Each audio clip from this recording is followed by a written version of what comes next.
लगभग हर व्यक्ति ऐसा है, ऐसा कोई भी इंसान नहीं होगा जो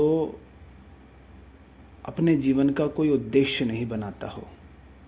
हर हर कोई व्यक्ति जीवन का उद्देश्य बनाता ही है। तो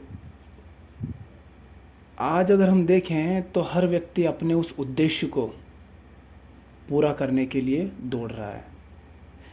और क्या कहता है वो कि यह मेरे जीवन का उद्देश्य है। पर क्या सचमुच जीवन का कोई उद्देश्य भी है? क्या जीवन का कोई उद्देश्य हो भी सकता है? क्या हम अपने जीवन का कोई उद्देश्य बना भी सकते हैं? और अगर हम बनाएंगे तो वो उद्देश्य आ कहाँ से रहा है? छोटा सा जीवन है, हम उसको पूरा कहाँ लगा रहे हैं? उस उद्देश्य की सेवा में। उद्देश्य माने कह सकते हो उस कामना में। उद्देश्य हमारी कामना ही तो है। तो जो भी हमारी कामना है, छोटी बड़ी कुछ भी, जो हम चाहते हैं, जो करना हम चाहते हैं, जो हम बन जाना चाहते हैं, जो हम हो जाना चाहते हैं, वो सब क्या है? हमारे द्वारा बनाए गए तथाकथित जीवन के उद्देश्य। हम उन्हें कहते हैं जीवन के उद्देश्य। तो हम यही पता लगाने की कोशिश करेंगे, अभी इसको समझने की कोशिश करेंगे कि क्या जीवन का कोई उद्देश्य है, और अगर जीवन का कोई उद्देश्य है तो क्या उसका हम माप तोल कर सकते हैं? माने उस जीवन को आंक सकते हैं क्या? उसको वैल्यू कर सकते हैं क्या? उस उद्देश्य को परख सकते हैं क्या? और अगर हम परखते हैं तो किस आधार पर हम उसको परखेंगे? किस आधार पर उसको हम आंकेंगे?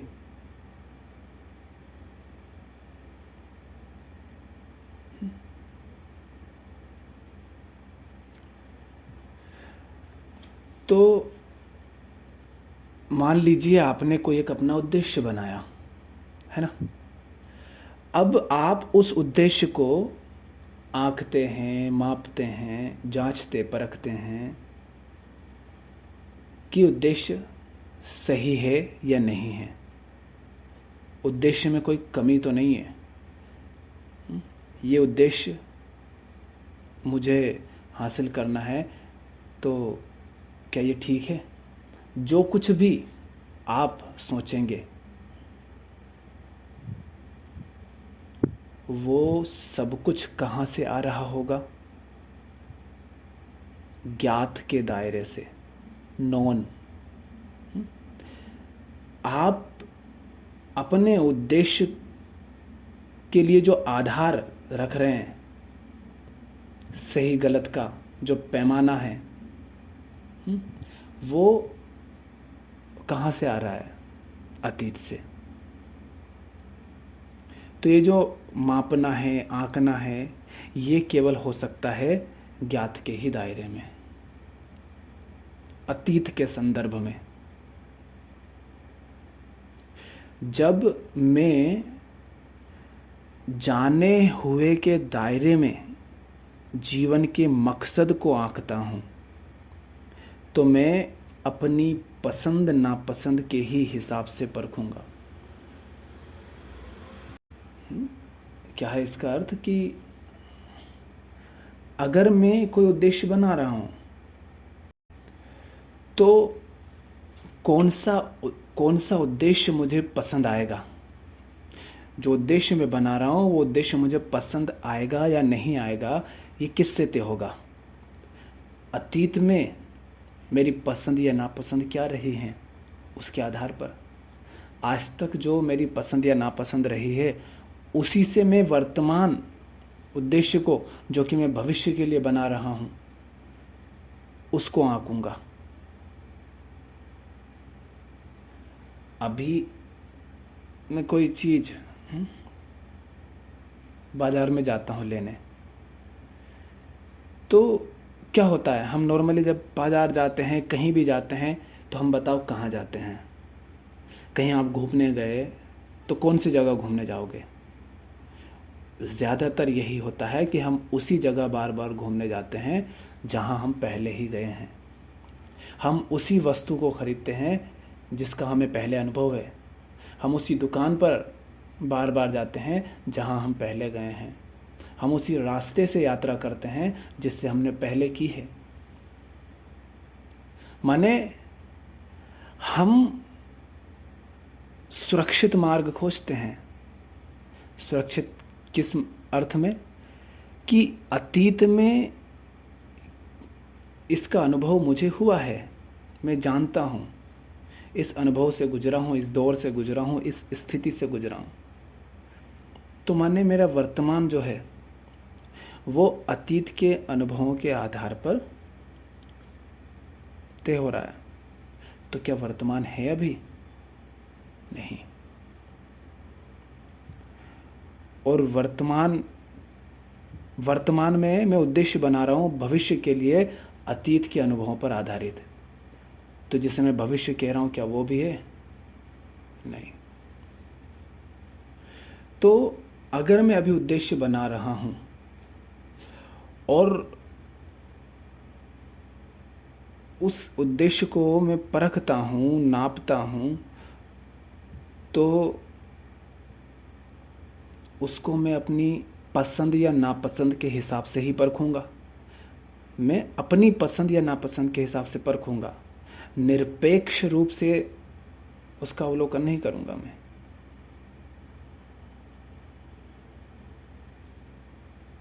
तो जो मेरा उद्देश्य है वो किससे बंधा होगा? मेरी ख्वाहिशों से।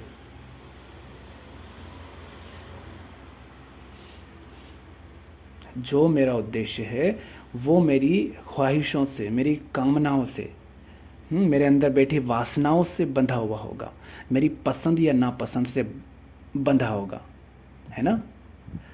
अब ये जो तुम्हारी पसंद या नापसंद है, क्या ये तुम्हारी अपनी है? तुम जिन कामनाओं के पीछे दौड़ रहे हो, क्या वो कामनाएं तुम्हारी अपनी हैं? कोई तुम्हारे अंदर कामना उठी, कहाँ से? तुमने कोई विज्ञापन देख लिया, वो विज्ञापन से वो कामना तुम्हारे अंदर पैदा हो गई। तो ये कामना तो तुम्हारी है नहीं। तुम एक स्थान पर रहते हो, एक माहौल में रहते हो, एक दायरा है, एक तरह की संस्कृति है। वहाँ तुम क्या खाते हो, क्या पीते हो, क्या पहनते हो, कैसे कपड़े पहनते हो, कैसे बाल रखते हो, कैसी भाषा बोलते हो, कौन सी चीज़ें वहाँ पर मौजूद है, उनके हिसाब से तुम्हारी पसंद या नापसंद तय हो गई है। तो तुम्हारी पसंद या नापसंद, तुम्हारी कामनाएं, ये सब कुछ आ रही हैं बाहर से। उन्हें तुम समझते हो कि वे तुम्हारी अपनी कामनाएं हैं, और वे सब कुछ एक सीमित क्षेत्र के अंतर्गत तय हुई हैं। माने तुम भारत में हो, भारत के एक राज्य में हो, एक शहर में हो, एक गांव में हो, है ना, एक मोहल्ले में हो, तो वहाँ पर जैसी स्थिति है उसके हिसाब से तुम्हारी पसंद नापसंद, तुम्हारी कामनाएं, तुम्हारे उद्देश्य सब आ रहे हैं। अब तुम अमेरिका में होते तो तुम्हारी पसंद कुछ और होती, नापसंद कुछ और होती, उद्देश्य कुछ और होते, कामनाएं कुछ और होती। तुम किसी और धर्म जाति संप्रदाय में होते तो तुम्हारी सारी पसंद नापसंद बदल जाती ना। कहने का अर्थ है, हम जीवन का जो उद्देश्य बना रहे हैं, छोटा सा जीवन है, उसको मैं किसी उद्देश्य की सेवा में लगा रहा हूं, ये कह करके कि ये मेरे जीवन का उद्देश्य है। और उसको मैं माप तोल कैसे करता हूं, उसको जांचता परखता कैसे हूं? उसको आंकता किस आधार पर हूँ कि ये ठीक है या नहीं है? अतीत के अनुभवों के आधार पर, अपनी पसंद नापसंद के आधार पर, मेरी जो ख्वाहिश है कि मुझे क्या हो जाना है उसके आधार पर तुम्हें जो होना है, जो तुम्हारी पसंद नापसंद है, वो तुम्हारी है ही नहीं। तो फिर उन पसंद नापसंद, उन ख्वाहिशों के आधार पर जो उद्देश्य तुम बनाओगे वो तुम्हारे जीवन का उद्देश्य कैसे हो गया? कितनी बड़ी समस्या है। और हर व्यक्ति जीवन का एक उद्देश्य बनाता है और उसके पीछे दौड़ता रहता है। फिर परेशान क्यों होता है? क्योंकि वो तुम्हारे जीवन का उद्देश्य है ही नहीं। तो यहाँ पर गौर करने वाली बात क्या है? मुझे देखना है मैं जिस भी कामना, छोटी से छोटी कामना, बड़ी से बड़ी कामना, कोई फल खरीदने जा रहा हूँ, कोई सब्जी, कोई कपड़े, कोई मशीन, कोई गाड़ी, कोई घर, जो भी छोटी बड़ी हर तरह की चीज़ें, कोई नौकरी, कोई पढ़ाई, जो भी करना चाह रहा हूँ, जिसके पीछे भी दौड़ रहा हूँ, कुछ बनना चाह रहा हूँ, मुझे देखना है, मुझे पूछना है अपने आप से, ये मेरी जो कामना है, ये मेरी जो ख्वाहिश है, ये मेरे जो उद्देश्य मैंने बना रखे हैं कि ये करना है, वो करना है, कहाँ से आ रहे हैं? क्यों मैंने इसी को चुना? जिन आधारों पर चुना, क्या वो शाश्वत हैं? क्या हर स्थिति में मैं इसी उद्देश्य को चुनता? अगर मेरी स्थिति बदल दी जाए, मान लो मैं किसी गरीब घर में बैठा हूँ, अगर मुझे अमीर घर में रख दिया जाए तो क्या मैं इन्हीं कामनाओं के पीछे दौड़ूंगा? अगर मुझे इस धर्म से उठाकर किसी दूसरे धर्म के व्यक्ति के घर में बैठा दिया जाए, माने मुझे उस धर्म में डाल दिया जाए, तो क्या तब मैं इनके पीछे दौड़ूंगा? या मुझे इस जाति से उस जाति में डाल दिया जाए, या मेरा लिंग परिवर्तन कर दिया जाए, या समाज में मेरी स्थिति बदल जाए, जिस भी तरीके से, तो मैं पूछूंगा क्या तब भी मैं इन्हीं सब के पीछे दौड़ता?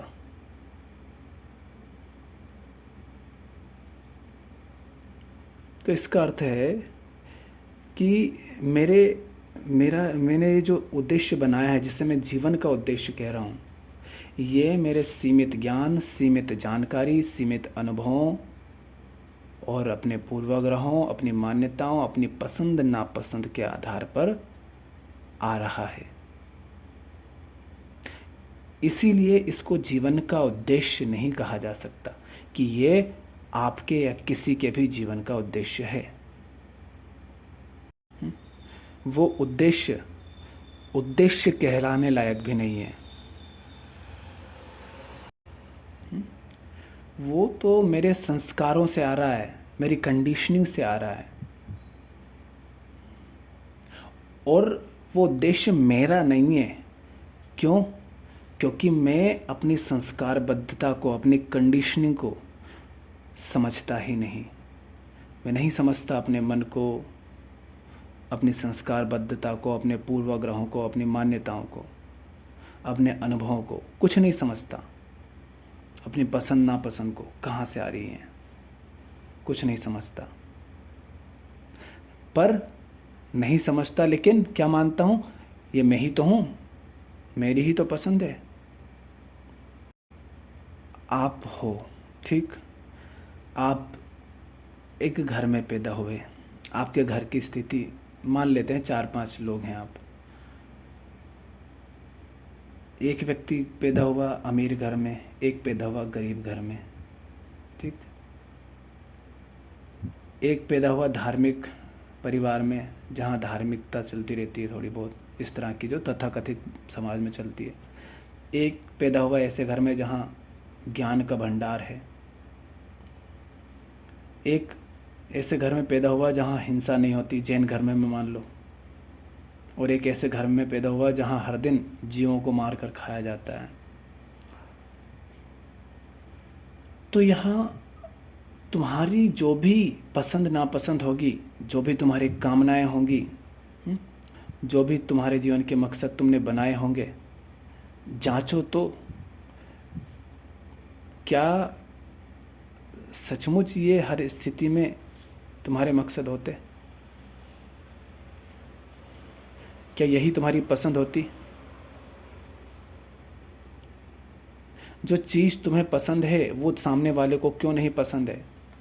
जिस चीज़ को तुम अच्छा कहते हो वो दूसरे के लिए अच्छी क्यों नहीं है? वो क्यों नहीं कहता कि ये अच्छी है?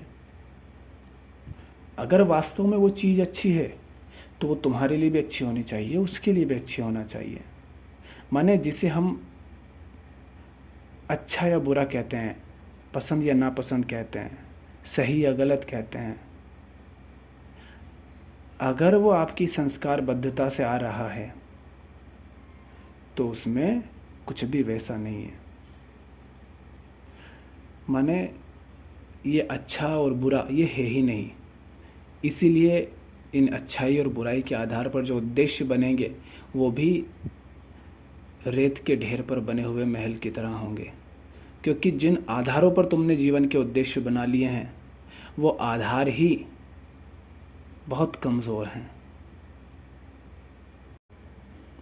तो यहाँ ये बात तो बिल्कुल एकदम स्पष्ट है कि नहीं, है ना, कि सिर्फ अपने पूर्वाग्रहों के चश्मे से, अपनी चाहतों और इच्छाओं के माध्यम से ही मैं ये जान सकता हूँ कि जीवन के क्या मायने हैं, क्या मकसद हैं। अन्यथा तो मैं जान नहीं सकता या जान सकता हूँ। यूं मापना, आंकना, रिकॉर्डिंग या कोई भी मापदंड सब मेरे ही जहन के संस्कार हैं। अपने ही संस्कारों द्वारा धकेला हुआ मैं ये फैसला करता हूँ कि मकसद क्या है। लेकिन क्या वही जीवन का मकसद है? क्योंकि यह तो मेरी ही चाहत की पैदाइश है, इसलिए यह तो हरगिज जीवन का मकसद हो नहीं सकता। जीवन के उद्देश्य को समझ पाने के लिए, उसका पता लगाने के लिए मन को माप तोल के बंधनों से मुक्त होना होगा। सिर्फ तभी वह पता लगा सकता है, अन्यथा तो आप अपनी ही ख्वाहिशों को आरोपित कर रहे होंगे।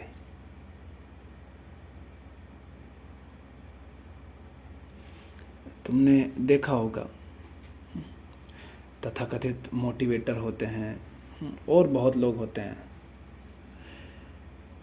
कोई गुरु बन करके, कोई कुछ बन करके हम कहते रहते हैं कि जीवन का उद्देश्य ये है, जीवन का उद्देश्य वो है, फलाना ढिमका। लेकिन वो जीवन का जो उद्देश्य बता रहे होते हैं वो उद्देश्य कहाँ से आ रहा है? उनकी ही ख्वाहिशों से। जो उद्देश्य वो दूसरों को बता रहे हैं वही उनके जीवन के उद्देश्य रहे हैं या हैं, है ना? तो और वो उद्देश्य कहाँ से आए उनके? उनकी ही ख्वाहिशों से, उनकी ही संस्कारों से, उनकी ही सीमित जानकारी से, उनके ही ज्ञान से, है ना, उनके ही पूर्वाग्रहों, उनकी ही मान्यताओं से। नहीं तो देखो हर व्यक्ति का द्वारा जो उद्देश्य बताया जा रहा है जीवन का वो अलग अलग क्यों है? और एक धर्म संप्रदाय का कोई गुरु है वो कुछ उद्देश्य बताएगा, दूसरे का कुछ और बताएगा। वास्तव में गुरु नहीं है, गुरु बन करके बैठा है। जो कोई मोटिवेटर है वो जीवन का कुछ उद्देश्य बताता है, वो दूसरा कोई और उद्देश्य बताता है। और हम ये देख भी नहीं पाते हैं कि भाई सबके अपने अपने उद्देश्य हैं और इसमें उनको गालियां देने की ज़रूरत नहीं है कि अब हम अगली बार किसी को सुने तो उसको गाली देंगे, है ये जीवन का उद्देश्य नहीं, वगैरह वगैरह। हमें देखना है कि इसके ये जीवन का उद्देश्य जिससे बता रहा है, ये कहाँ से आ रहा है? ये आ रहा है उसके अतीत से। तो अगर सचमुच जीवन के उद्देश्य का पता लगाना है, इसका मतलब ये नहीं कि जीवन का कोई उद्देश्य है ही, माने अगर ये पता लगाना है कि क्या कोई उद्देश्य है भी या नहीं, क्या किसी उद्देश्य की कोई आवश्यकता है अथवा नहीं, और अगर है तो वह उद्देश्य क्या है, अगर इसका पता लगाना है तो सबसे पहले इस मन को ही ये जानना होगा कि यह किस तरह से काम करता है, ये किस तरह से संस्कारित है। जब मन खुद ही अपनी संस्कारबद्धता को देख लेता है, देख पाता है, अपने संबंधों में, अपने व्यवहार में, अपने काम में, हर जगह दिखाई देता है, अपने चुनावों में, अपनी कामनाओं में। जब आप मन माने आप जब ये देख पाते हैं कि आपके सारे चुनाव, आपके सारे कर्म,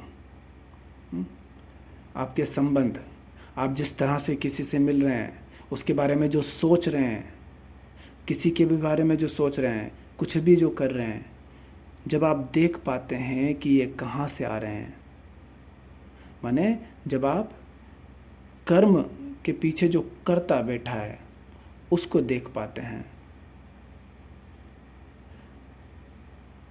तब ये मन अपने ये जो नाप तोल का इसका यंत्र है, इससे मुक्त हो पाता है। ये जो लगातार मन में माप तोल लगा रहता है ना, कि ये पसंद, ये नापसंद, ये अच्छा, ये बुरा, ये होना चाहिए, ये नहीं होना चाहिए, है ना, ये जो नाप तोल है, ये जो द्वैत है, इससे सबसे पहले मन को मुक्त होना होगा। क्योंकि जिसे हम पसंद नापसंद कहते हैं, अच्छा बुरा कहते हैं, पाप पुण्य कहते हैं, है ना, वो सब हमारे खुद के रचे हुए हैं। हमने उनको तय करा है कि ये सही, ये गलत। तो मन को इन सब से मुक्त होना होगा। नकार ऐसे नहीं कि बस कह दिया नहीं नहीं ऐसा नहीं, ऐसा नहीं, ये जान करके कि ऐसा कुछ है ही नहीं। हमने क्या कहा, कोई चीज़ तुम्हें अच्छी लगती, इससे वो चीज़ अच्छी नहीं हो जाती, और कोई चीज़ तुम्हें बुरी लगती है, इससे वो चीज़ बुरी नहीं हो जाती। वो जो है बस वो है, वो अच्छी या बुरी है तुम्हारी ख्वाहिशों के हिसाब से, तुम्हारे अतीत के अनुभवों के हिसाब से। एक सामने से एक व्यक्ति जा रहा है, अतीत में उसने तुम्हारे साथ कुछ ऐसा किया जिसे कह सकते हो कोई दुर्व्यवहार किया, तो तुम उसको बुरा कह रहे हो। पर इससे क्या सचमुच वो व्यक्ति बुरा है सबके लिए? नहीं। चोर भी तुम्हारे घर से अगर चोरी करता है तो तुम्हारे लिए बुरा है, पर उसके बीवी बच्चों के लिए तो बुरा नहीं होगा ना। जैसे तुम उसे बुरा, तो बात ये नहीं कि वो अच्छा है कि नहीं है, वो बुरा है कि नहीं है, बात यह है कि उसके बीवी बच्चे भी उसको अच्छा कह रहे हैं। किस आधार पर? उनके साथ उसका जैसा संबंध है, बस उस आधार पर। और तुम उसे बुरा कह रहे हो उन्हीं आधारों पर, जिन आधारों पर उसके बीवी बच्चे उसको अच्छा कह रहे हैं, उसी तरह के अनुभवों, अतीत के आधार पर तुम उसे बुरा कह रहे हो। पर वास्तव में वो क्या है, उसको हम नज़रअंदाज कर रहे हैं। वो क्या है, वो क्यों है, ऐसा क्या है, ऐसा क्यों है, वो सब हम नहीं देख रहे हैं।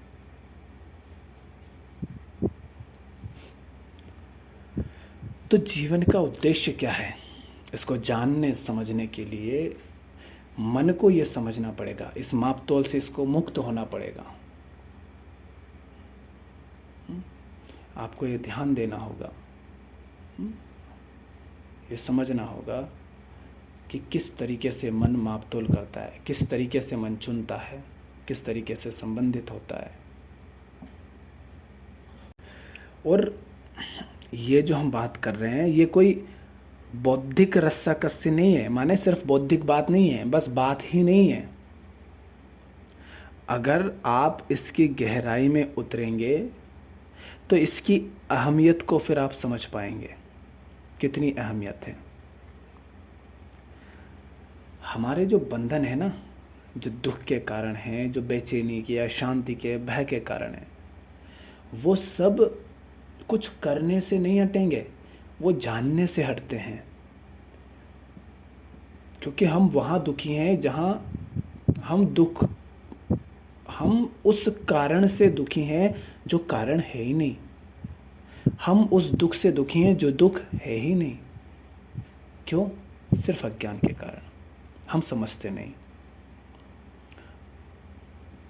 अब एक डर रहता है लोगों के मन में कि अच्छा, हम पूरे सच्चे हो गए, बिल्कुल ईमानदारी से जीवन जीने लग गए, तो ऐसे तो हम लूट जाएंगे, दुनिया तो हमें लूट लेगी, हम तो बर्बाद हो जाएंगे। ये डर होता है लोगों में जब आध्यात्मिक होते हैं, तो जब अध्यात्म की ओर बढ़ने लगते हैं कि अच्छा, सब बुद्ध हो गए। तो अभी बता रहा था ना मैं, कमेंट वगैरह कुछ लोगों के क्या कहते हैं, अच्छा अगर तुम जो कह रहे हो इस बात को मान लें तो फिर तो हम बस गणेश की तरह, मिट्टी के गणेश की तरह बैठे रहेंगे, कुछ नहीं करेंगे। अच्छा, जिनको तुम बुद्ध पुरुष कहते हो, जिनको तुम ज्ञानी कहते हो, आत्मज्ञानी कहते हो, क्या वो गोबर गणेश की तरह बैठे रहते थे? उनसे ज़्यादा काम किसने किया? तुम तो जरा सा एक घर पुतला बना लेते हो, एक नौकरी पा लेते हो, उनको दुनिया पूछती है। इतनी बड़ी दुनिया उनको जानती है, इतने बड़े बड़े काम उन्होंने किए हैं जिनके बारे में तुम कहते हो कि वो सत्य के मार्ग पर चले। और तुम क्या कह रहे हो? हम सत्य के मार्ग पर चलेंगे तो सब छूट जाएगा, कुछ नहीं जीवन में बचेगा, और भोंदू हो जाएंगे हम तो। मतलब ऐसा कह रहे हो, इसका मतलब तुम उन सबको भोंदू कह रहे हो जिनको तुम बुद्ध पुरुष, आत्मज्ञानी है, सत्य मार्ग के मार्ग पर चलने वाले कहते हो, है ना? तो ये जो बात है वो सिर्फ बौद्धिक नहीं है। इसको आप समझोगे, गहराई से देख पाओगे कि किस तरीके से आपका वर्तमान जो है अतीत के आधार पर भविष्य की कल्पनाएं करता है, भविष्य की योजनाएं बनाता है, भविष्य के उद्देश्य बनाता है। और जो आपका अतीत है वो क्या है? ज्ञात, नॉन। और जो ज्ञात है वो होता है सदा सीमित। तो माने आपका जो उद्देश्य आ रहा है वो बहुत सीमित है और उसे आप जीवन का उद्देश्य कह रहे हैं। और जो सीमित है उसे अगर पा भी लिया तो बताओ पूर्णता कैसे मिलेगी? तृप्त कैसे हो जाओगे? तृप्ति तो असीम से मिलती है और तुम सीमित को ही पा करके बैठ गए तो पूर्णता तो मिलनी नहीं, तृप्ति मिलनी नहीं। और यही हाल होता है फिर दुनिया में सबका। देखो, पहले एक उद्देश्य होता है, वो उद्देश्य पूरा हो जाता है, फिर दूसरा उद्देश्य वो हो जाता है, फिर अगला उद्देश्य, जब वो हो जाता है फिर अगला उद्देश्य। उद्देश्य ख़त्म होते हैं क्या हमारे? आज तक कितने उद्देश्य बनाए हमने, जब से समझने लगे, छोटे से थे तब से। छोटे छोटे उद्देश्य थे पहले, खिलौना लेना है, गाड़ी लेना है, ये करना, वो करना, चॉकलेट लेना है, वहाँ जाना है, खेलना है ना? ऐसे वहाँ से शुरू हुए थे। और अभी तक कितने उद्देश्य बनाए और कितने ही पूरे हुए? बहुत नहीं हुए तो भी कुछ बिगड़ा नहीं, और जो पूरे हो गए तो भी तुमने कुछ नहीं उखाड़ लिया। ज़िंदगी बल्कि और नर्क होती गई जैसे जैसे तुम्हारे उद्देश्य पूरे होते गए। तो उद्देश्य पूरे हो जाने के बाद तो फिर तुम्हारे जीवन में शांति आनी चाहिए, आनंद आना चाहिए। कहाँ है? क्यों नहीं आया? क्योंकि वो जीवन के उद्देश्य है ही नहीं।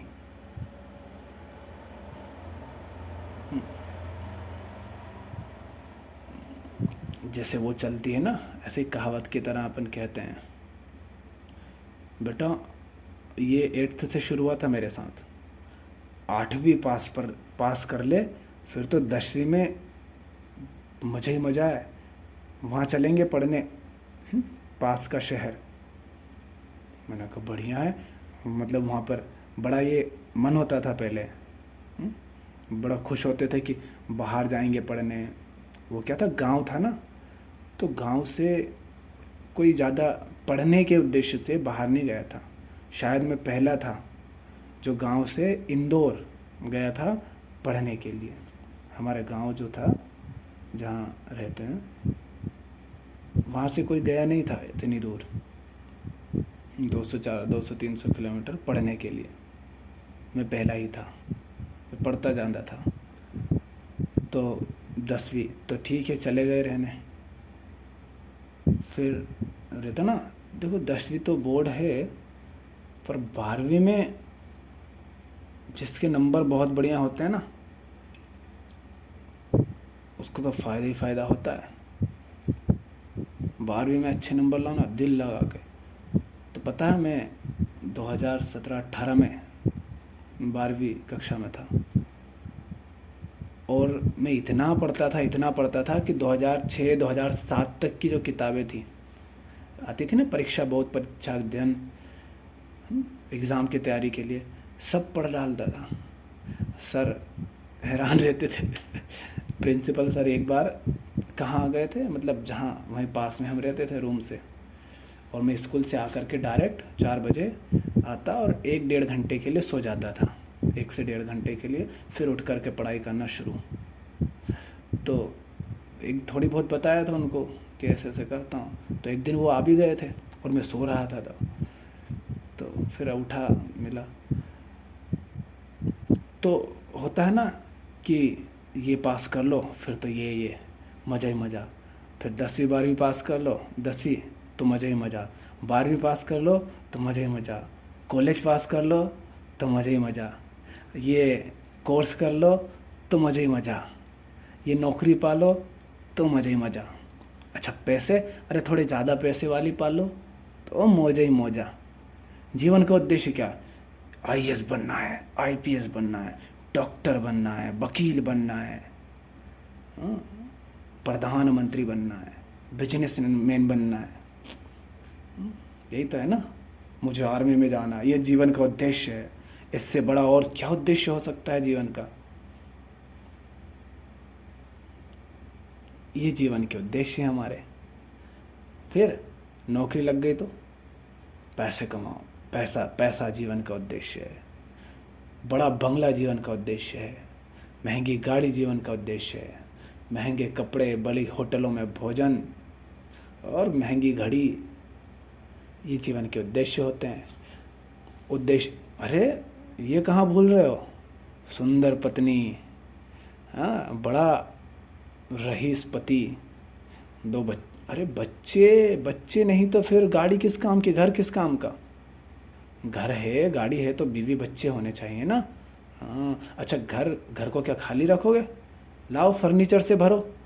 अच्छा ये जीवन का उद्देश्य है, चलो भरते हैं। भैया ये कहाँ से आएंगे? आसमान से? इन सब के लिए तुम अपना जीवन लगा रहे हो। इनको माने तुमने जीवन का उद्देश्य बना लिया है, और ये तुम्हारे उद्देश्य पर उद्देश्य पूरे होते गए जा रहे हैं। कुछ हो रहे हैं, कुछ नहीं हो रहे हैं, पर होते जा रहे हैं, आगे बढ़ रहे हो। मिला क्या? इन सब के माध्यम से तुम कुछ चाह रहे हो। आध्यात्मिक सब है दुनिया में, कोई भी ऐसा नहीं है कि आध्यात्मिक नहीं है। एक है अध्यात्म के माध्यम से उस तक पहुंचना चाह रहा है जो उसको वास्तव में चाहिए। एक है संसार में दौड़ दौड़ करके, संसार की चीज़ों को हासिल कर करके उसको पाना चाह रहा है।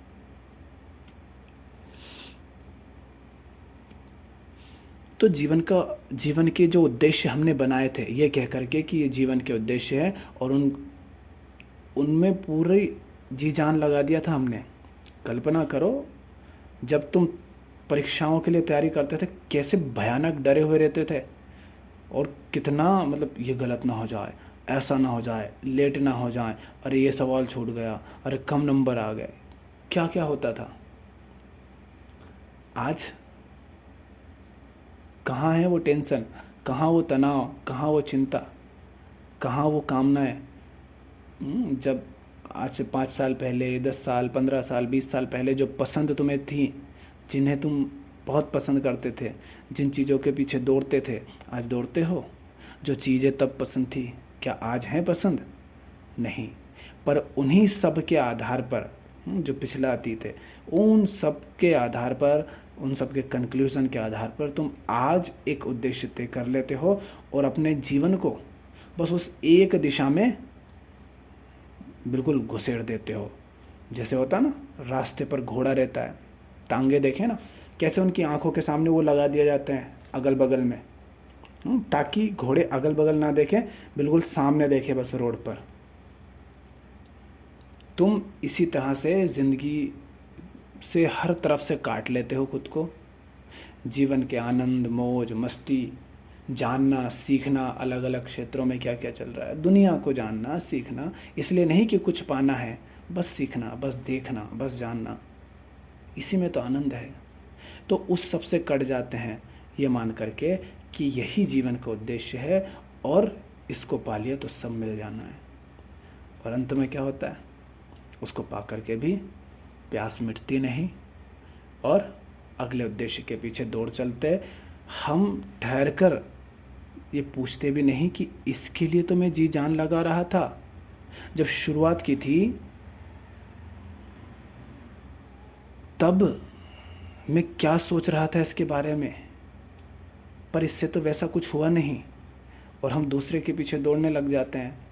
और इतनी बड़ी दुनिया है, घर है, परिवार वाले हैं, मोटिवेटर हैं, विज्ञापन है, अभिनेता है, नेता हैं, सब तुम्हें चढ़ा देते हैं बबूल के फूल पर कि तुम कर सकते हो, यू कैन डू इट, वगैरह वगैरह, और तुम दौड़ने लग जाते हो। मतलब जो चीज़ें हम बड़े होके करते हैं ना, कि कार चाहिए, शादी, ये सब हम बचपन में कर चुके हैं। अब लड़के पता नहीं गुड्डा गुड्डी का खेल खेलते हैं कि नहीं खेलते, पर लड़कियां हम खेलती थी। सब अपने अपने ढंग से खेलते हैं। ये कि शादी कराना, फिर उसके बाद फिर उनको बच्चे कराना, फिर घर बनाना, है ना, ये सब हम करते थे।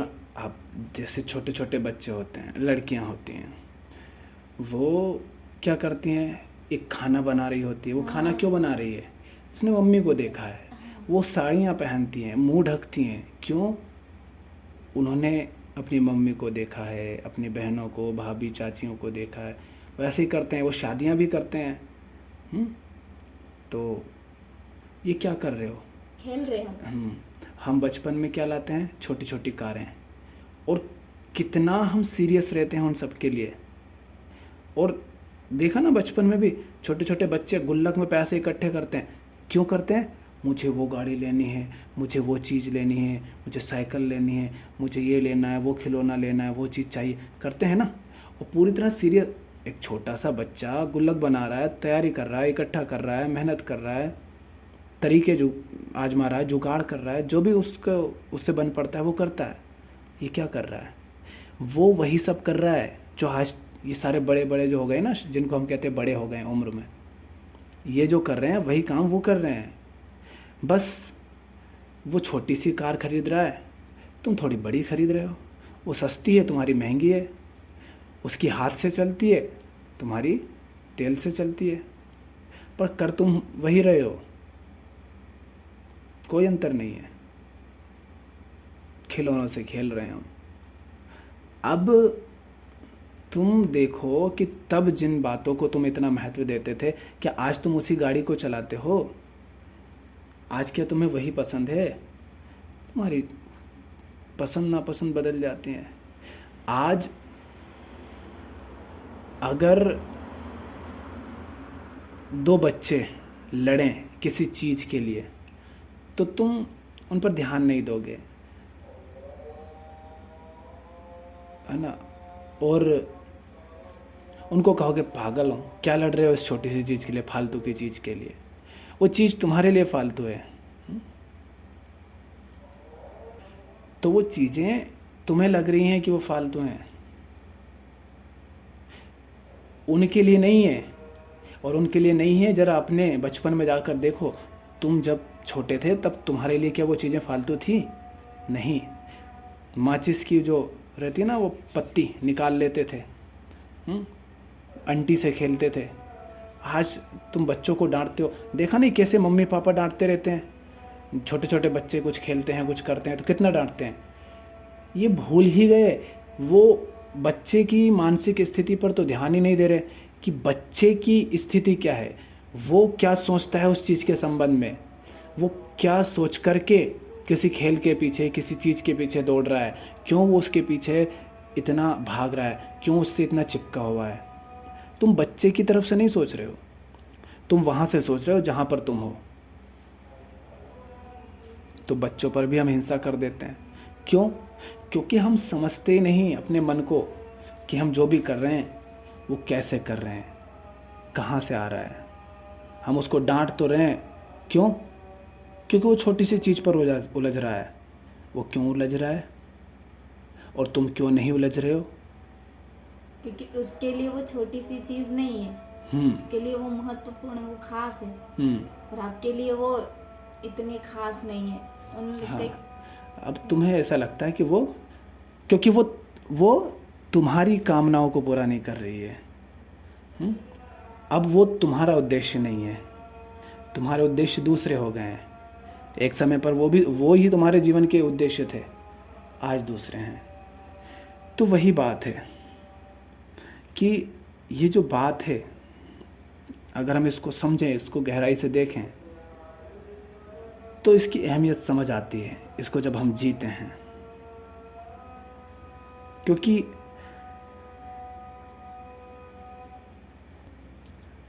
मैं अपने पूर्वाग्रहों के मुताबिक, अपनी चाहतों, ख्वाहिशों और अपनी रुचियों के अनुरूप ही ये तय करता हूँ कि जीवन का क्या उद्देश्य होना चाहिए, है ना। मेरी ख्वाहिशें ही क्या करती हैं, लक्ष्य को निर्धारित कर लेती हैं। और हमने कहा कि ख्वाहिशें आ रही हैं संस्कार से, ख्वाहिशें आ रही हैं संस्कार से, वृत्ति से, और वही लक्ष्य को, उद्देश्य को निर्धारित कर लेती है। तो निसंदेह हम ये कह सकते हैं कि यह तो जीवन का उद्देश्य नहीं है। अब ये बात आती है क्या, कि ज़्यादा महत्वपूर्ण क्या है। अभी हमने जो बात करी इसके अनुसार ज़्यादा महत्वपूर्ण क्या है, जीवन के उद्देश्य का पता लगाना ज़्यादा महत्वपूर्ण है, या फिर मन को उसके संस्कारों से मुक्त करना। क्योंकि ये जो जांच परख का, नाप तोल का, जिस यंत्र का उपयोग करके आप जीवन का उद्देश्य बना रहे हो, अगर तुम्हारा वो यंत्र ही गड़बड़ है, जिस यंत्र से तुम कोई उद्देश्य, कोई लक्ष्य बना रहे हो, अगर वो यंत्र ही गड़बड़ है, अगर वो यंत्र ही ठीक नहीं है, तो वो सही उद्देश्य कैसे बनाएगा? उसके द्वारा बना गया उद्देश्य सही कैसे हो सकता है? तुम गाड़ी चला रहे हो और तुम्हारी गाड़ी का जो स्पीड का कांटा है वही गड़बड़ है, तो तुम भगा रहे हो 110 पर। अब देखने से लग रहा है कि स्पीड बहुत ज़्यादा है, पर कांटा दिखा रहा है 50, तो तुम कहो अरे बस मुझे लग रही है, शायद भ्रम हो रहा है। तो या तो कहो कि चक्कर आ रहे हैं या फिर कुछ और, गड़बड़ हो जाएगी। तुम पेट्रोल लेने गए और जो लीटर है, जिससे, जो इंस्ट्रूमेंट जिससे वो तुम्हें पेट्रोल या डीजल दे रहे हैं, उस पर लिखा है 1 लीटर, पर है वो 800 ग्राम का। लुट जाओगे ना उसमें, मतलब ठगी हो जाएगी। माने अगर यंत्र ही ठीक नहीं है, तुम कैमरे से कुछ देख रहे हो पर वो कैमरा गड़बड़ ही दिखाता है, जो भी दिखाता है, तुम बुखार नाप रहे हो अपनी, पर वो जो यंत्र है वही ठीक नहीं है।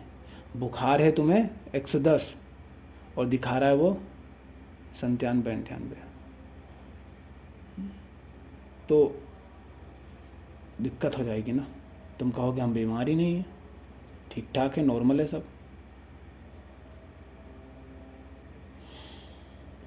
तो इसलिए जीवन का उद्देश्य बनाना किसी भी व्यक्ति के लिए, अभी वो जहाँ है, अगर वो खुद को नहीं समझता, अगर वो मन को नहीं समझता, अगर वो मन की संस्कारबद्धता को नहीं समझता, अगर वो संबंधों में, अपने कामों में, अपने व्यवहारों में, अपने बातों में, अपने चुनावों में नहीं देख पाता कि ये सब कहाँ से आ रहे हैं, ये सब कुछ क्या चल रहा है। ये नहीं कहा जा रहा है इसको बदलो, कहा जा रहा है बस कि तुम जानते भी हो या नहीं जो चल रहा है उसे। अगर नहीं जानते हो तो महत्वपूर्ण क्या है, कोई उद्देश्य बनाओ या पहले देखूं कि ये सब क्या चल रहा है। ये तो वहीं से पता चल जाता है ना, जो हमने बचपन की चीज़ों के लिए जो करते थे और बड़े होके करते, तो बदला क्या उसमें? वो चीज़ें, आकार ही तो बदल गया और तो कुछ नहीं बदला। तो वहीं से पता चल जाता है कि वो वही तो रहता ना। ये कितनी मतलब मूर्खता की बात है क्या। मेरे बचपन का उद्देश्य है कि मुझे फलानी नौकरी पानी है, ये करके दिखाना है, वो करके दिखाना है। अरे मूर्ख, तू बचपन में बुद्धू था, कुछ नहीं जानता समझता था, और तूने बेहोशी में एक उद्देश्य बना लिया और तू उसको आज तक ढोता रहता है। हैं? तू समझता क्या था तब? और तब तूने एक उद्देश्य बना लिया और उसके पीछे आज तक मर रहा है, और जिंदगी तेरी नर्क है तो देख भी नहीं पा रहा है। और वो रहता ना कि वो बुढ़ा हो गया पर उसने अपने लक्ष्य के पीछे दौड़ना बंद नहीं किया, और फिर आखिरकार उसने अपने लक्ष्य को पा ही लिया। 50 साल तक दौड़ा वो। अरे बुद्धू, करी ना इसने बर्बाद अपनी जिंदगी। भाई तू उस एक स्थिति में था, वहां एक तूने लक्ष्य बना लिया, तूने सारी जिंदगी उसके पीछे लगा दी, और लक्ष्य भी 2 कौड़ी का। उसे पा भी लिया तो क्या पाया? तो ये क्या है? ये अहंकार होता है। मैं कैसे छोड़ सकता हूं इस लक्ष्य को? ये कौन सी ऐसी चीज है जो मैं नहीं कर सकता, करके दिखाऊंगा। किसको दिखाना है? किसको दिखाना है? अरे दिखाने लायक भी बचोगे, तुम ही नहीं देख पाओगे, किसको दिखाओगे? पर ये अहंकार होता है। जिसको दिखाना है उसे कुछ पड़ी ही नहीं, तुम कुछ दिखाओ या ना दिखाओ। तो वो भी किसी को दिखाने में लगा हुआ है। सब दिखाने में लगे हैं। तुम किसी को दिखा रहे हो, वो किसी को दिखा रहा है, सब एक दूसरे को दिखा रहे हैं। वही बात ना कि लोग क्या कहेंगे। अच्छा, लोग कौन? यही आसपास के, अगल बगल के, दुनिया के। और वो भी कहेंगे, लोग क्या कहेंगे। उनके लिए लोग कौन है? तुम। तुम्हारे लिए वो लोग हैं, उनके लिए तुम लोग हो।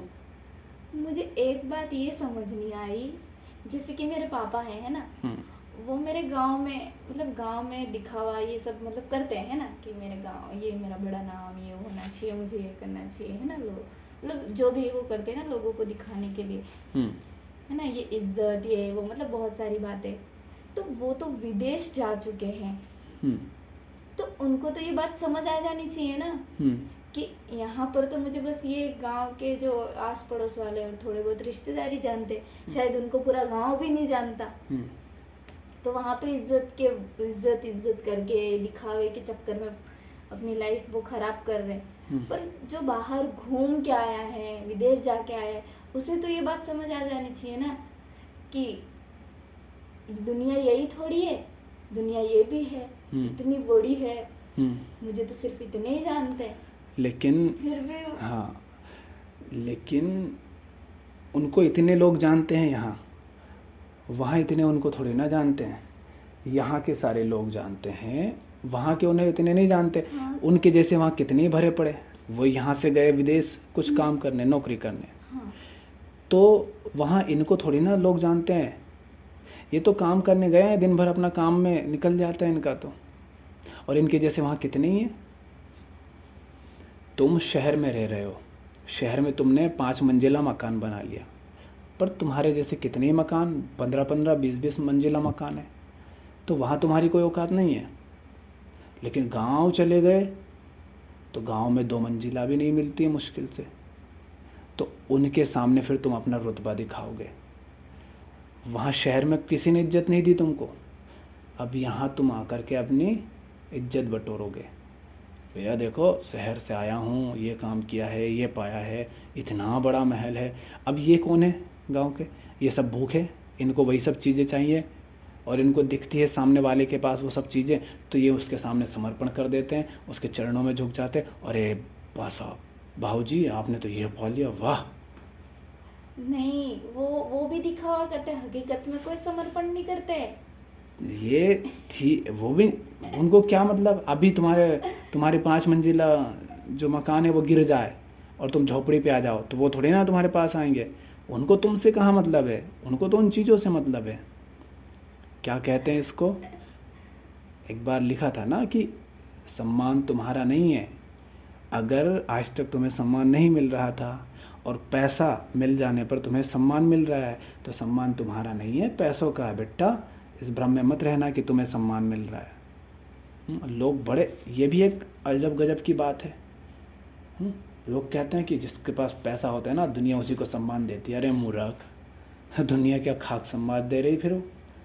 पैसे के कारण जिसे सम्मान मिल रहा है तो उसे पैसे को सम्मान मिल रहा है, तुम्हें नहीं मिल रहा है। अभी सड़क पे आए तो तुम्हें लात देकर भगाएगी दुनिया। तो लोग पैसे कमाने लगते हैं, क्यों? सम्मान पाने के लिए। और मूर्ख इतने नहीं समझ पाते कि ये सम्मान है ही नहीं, झूठा है। और जो सम्मान है वो तुम्हारा तो है ही नहीं, तुमसे कोई मतलब ही नहीं उसको। तो जब समझते नहीं है तो यही मूर्खता हम करते हैं। तो महत्वपूर्ण क्या है, सवाल पर हम आते हैं। जीवन का उद्देश्य या ये समझना कि किस तरीके से ये सारा खेल चल रहा है, किस तरीके से इंसान का मन काम कर रहा है, किस तरह से हम संस्कारबद्ध हैं और जीवन का उद्देश्य बना रहे हैं उससे। एक संस्कारबद्ध मन से आप उद्देश्य बना रहे हो, मन ही मुक्त नहीं है, तो जीवन का उद्देश्य, जीवन का कोई लक्ष्य पता लगाना महत्वपूर्ण है, या फिर मन को उसके संस्कारों से मुक्त करना। मन को उसके संस्कारों से मुक्त करना ताकि वो मुक्त हो सके। और जब मन मुक्त होता है तो वो जो मुक्त अवस्था है, तो पाओगे कि वही जीवन का उद्देश्य है। फिर कोई उद्देश्य की आवश्यकता रह नहीं जाती। मन जब अपने संस्कारों से मुक्त होता है तो वो स्वतंत्रता जो है, जो फ्रीडम ऑफ माइंड है, मन की मुक्त अवस्था है, वही स्वयं में उद्देश्य है। क्योंकि आखिरकार स्वतंत्रता में ही कोई किसी सत्य की खोज कर सकता है। मन देखो, अभी तुम जो उद्देश्य समझ रहे हो, जो भी बातें सोच रहे हो, वो कहाँ से सोच रहे हो, किस तल से? संस्कारित मन से। अभी मन संस्कारबद्ध है, वहाँ पर तुम कुछ कल्पना कर रहे हो। लेकिन जब मन संस्कार से मुक्त हो जाता है, जब आप, और मुक्त होना माने बस देख पाना, जान पाना, समझ पाना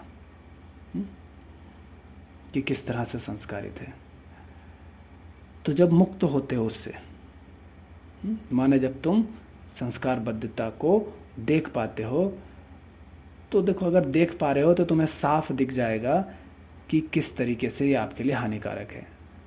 अब जहर हो गिलास में तो पानी समझकर पियोगे तो नहीं, अगर पता है तो। जब पता ही है कि जहर है तो नहीं पियोगे। फिर आपके चुनाव है, क्या पता आपको मरने का ही मन हो तो मरो।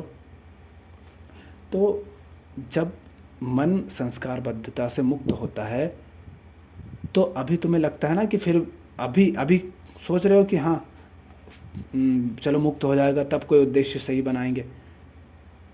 तब होता यह है कि मन मुक्त हो गया तो फिर उद्देश्य से भी मुक्ति मिल जाती है, क्योंकि अभी उद्देश्य कौन बना रहा है? वो मन जो संस्कारबद्ध है। उद्देश्य होना चाहिए, ये भी तो तुम्हारा एक संस्कार ही है। जैसे क्या उद्देश्य होना चाहिए ये संस्कार है, उसी तरह उद्देश्य होना चाहिए ये भी संस्कार है। जरूरी तो नहीं कि जीवन का कोई उद्देश्य हो, निरुद्देश्य जीवन ही कभी जी कर देखो तो पता चले। वो तभी हो सकता है जब मन मुक्त हो। तो जब मन मुक्त हो जाता है तो फिर ये जो उद्देश्य था, तुम कहते हो कौन सा उद्देश्य, किसका उद्देश्य? अरे बचपन में जो पसंद था वो आज पसंद नहीं है, 5 साल पहले जो पसंद था वो आज पसंद नहीं है, 1 साल पहले जो मेरे लिए महत्वपूर्ण था वो आज महत्वपूर्ण नहीं है, 1 महीने पहले जो चीज़ मेरे सर में घूमती रहती थी, जो मुझ पर छाई हुई थी, आज वो पता नहीं कहाँ गई। अभी कल जो घटना घटी थी आज वो बिसर गई। तो कौन सा उद्देश्य बनाओ, कैसे उद्देश्य बनाओ? तो मन जब मुक्त होता है तब आप लंबे उद्देश्य नहीं बनाते, तब आप क्षण में जीते हैं, जो है उसमें जीते हैं। क्या बात समझ आई? पहली ज़रूरत तो है आज़ादी, मन की आज़ादी। जीवन के उद्देश्य की तलाश करना नहीं, मन की आज़ादी पहली ज़रूरत है। और साफ है कि बिना आज़ादी के तो कोई उसे पा ही नहीं सकता। किसे? वो जो आपको चाहिए, वो बिना आज़ादी के नहीं पा सकते आप। अपनी छोटी छोटी छिछली चाहतों से, लालसाओं से, महत्वाकांक्षाओं से छूटे बगैर, ईर्ष्या और तुच्छ भावनाओं से, इन सबसे मुक्त हुए बिना कोई कैसे ये निरीक्षण कर सकता है, कैसे जीवन के उद्देश्य को ढूंढ सकता है ना? क्योंकि अब तुम किसी के प्रति ईर्ष्या से भरे हुए हो और तुमने उद्देश्य क्या बना लिया, मुझे उसे पीछे छोड़ना है, मुझे उससे आगे निकलना है। ये क्या मूर्खता है? तुम्हें उससे ईर्ष्या है और उस ईर्ष्या के कारण तुमने एक उद्देश्य बना लिया कि मुझे उससे आगे निकलना है या उसे पीछे छोड़ना है, और तुम उसमें अपनी ज़िंदगी लगा रहे हो। है नहीं मूर्खता ये? अभी अगर उससे ईर्ष्या नहीं होती, और ईर्ष्या कहाँ से आई? थोड़ी सी कोई बात हो गई होगी, कोई किचकिच हो गई होगी, और वो किचकिच नहीं होती तो ईर्ष्या नहीं होती। ईर्ष्या नहीं होती तो तुम ये जो उद्देश्य, अपने जीवन का उद्देश्य खड़ा कर रखा है कि ये मेरे जीवन का उद्देश्य है, ये आता क्या अस्तित्व में? नहीं आता। वैसे वो मैंने कहा था ना आपको कि कोई जैसे कोई गाड़ी है ना, पर मेरे पास नहीं है पर उसके पास है, और मेरे पास उसे वो लाता है गाड़ी पास में कोई, और कट निकाल के ले जाता है, तो मैं वहीं से उद्देश्य बना लेती हूँ, बनाऊंगी और मैं भी इसके ऐसे ही कट काट। जिसके भी पीछे दौड़ रहे हो, जो भी चाहते हो, जो भी कामनाएं हैं, जो भी उद्देश्य हैं, वो कहाँ से आए? हमने कहा संस्कारों से। और संस्कार कहाँ से आए? यही सब दुनिया को देख कर के बाहर से। और अगर वो घटना नहीं घटी होती जहाँ से शुरुआत हुई उसकी, तो बताओ तुम जिस उद्देश्य को पाना चाह रहे हो उसकी शुरुआत जहाँ से हुई, अगर वो घटना नहीं घटी होती, या उस क्षण उस घटना के पास आप नहीं होते, या आपके कानों या आंखों में वो बात नहीं घुसी होती, तो क्या ये उद्देश्य होता तुम्हारे जीवन का? नहीं। तो देखना होगा कि आप आज़ाद हैं या नहीं, माने मन आज़ाद है या नहीं। क्योंकि बिना मुक्त हुए आप ये निरीक्षण नहीं कर सकते, ये पता नहीं लगा सकते, ये समझ नहीं सकते कि जीवन का उद्देश्य क्या है। जो जीवन के उद्देश्य की खोज कर रहा है, क्या उसके लिए ये अहम नहीं है कि वो पहले ये पता लगाए कि जांच परख का वह यंत्र माने ये मन, जो जीवन के उद्देश्य की खोज कर रहा है, क्या उसके लिए ये महत्वपूर्ण नहीं है कि वो सबसे पहले तो ये पता लगाए कि वो जो जांच परख का यंत्र है, क्या वो इस काबिल है भी कि जीवन की तह में उतर सके, अपने ही वजूद की मनोगत पेचीदगियों में उतर सके। क्योंकि यही तो है जो हमारे पास है, क्या ऐसा नहीं है? जैसे यह यंत्र ढाला गया है, जैसे ये यंत्र ढाला गया है हमारी तुच्छ चाहतों के ढांचे में, ढला यह यंत्र भला कैसे हमारे अनुभवों, चिंताओं और दुश्चिंताओं अथवा तुच्छ भावनाओं से बनकर निकला है? कैसे ऐसा यंत्र यथार्थ को पा सकता है? यही तो है ना हमारा मन। क्या है वो सब जो मन में भरा है वही मन है।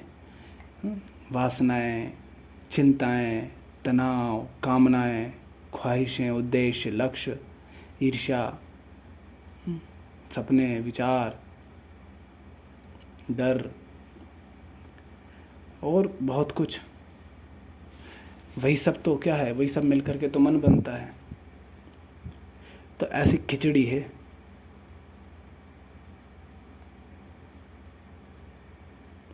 अब ये ऐसा यंत्र सड़ा गला, गंदा, मेला कुचेला, जैसे जंग आ गई हो, कीट खा गए हो, ये यंत्र कैसे उस यथार्थ का पता लगा सकता है?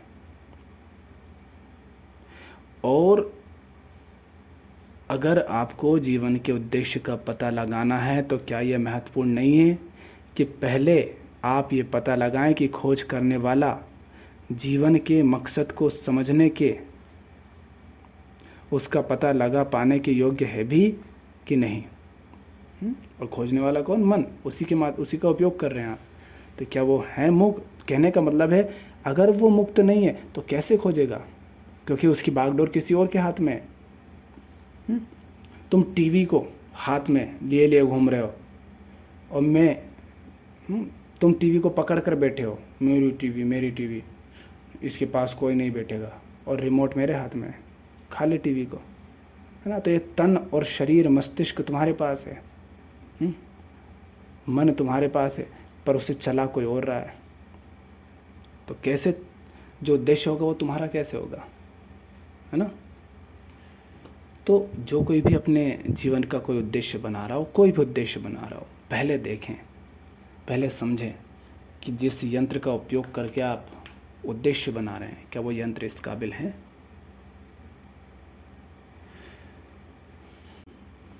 तो ये आपको समझना है, ठीक है? चलो।